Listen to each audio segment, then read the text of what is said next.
Nichée dans les hauteurs à 32 km de la capitale Bujumbura, la commune rurale de Mobimbi est connue pour la culture du café depuis plusieurs décennies. Âgé de 67 ans, Serge est un caféiculteur depuis son enfance.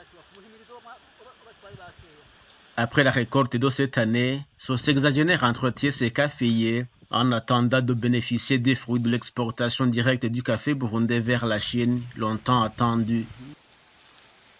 Comme le Burundi vient de gagner son grand acheteur extérieur qu'est la Chine, je crois que nous, les caféiculteurs, nous allons en profiter. Nous nous attendons à la revue à la hausse du prix du kilo de café pour nous encourager à produire du café de qualité.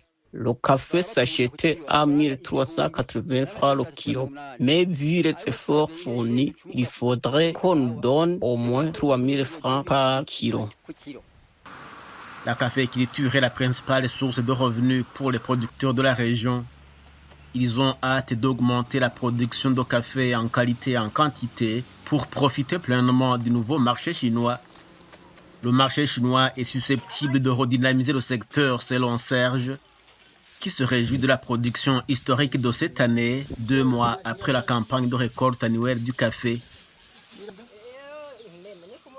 J'ai récolté 1113 kg de café et ce pour la première fois. Avant, j'ai récolté environ 300 ou 250 kg. Ce sont généralement les personnes âgées qui s'occupent du café, pas les jeunes. Eux, ils priorisent des cultures productives dans 10 ou 3 mois. Mais si le prix du kilo augmente, certainement que même les jeunes s'en occuperaient. Nombreux m'ont demandé déjà des plans. De leur côté, les associations des producteurs de café s'attellent déjà à la campagne de sensibilisation des caféiculteurs pour fournir au marché chinois une production de qualité. Nous sensibilisons les caféiculteurs à l'augmentation de la production et à l'extension des caféiers avec l'usage des fumiers organiques et minérales en vue d'augmenter la production de qualité. Nous constatons qu'avec le marché chinois, il y aura une valeur ajoutée.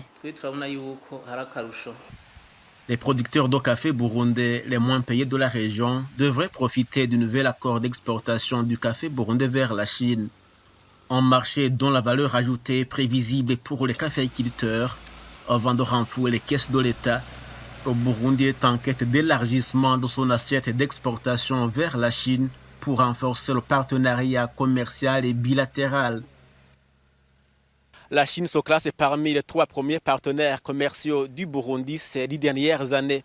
Au premier trimestre de 2024, la Chine était la principale provenance des produits importés au Burundi à hauteur de 19,9% du total des importations, selon l'Institut national de la statistique du Burundi. Antediteste Niragira, CGTN français, Bujumbura, Burundi.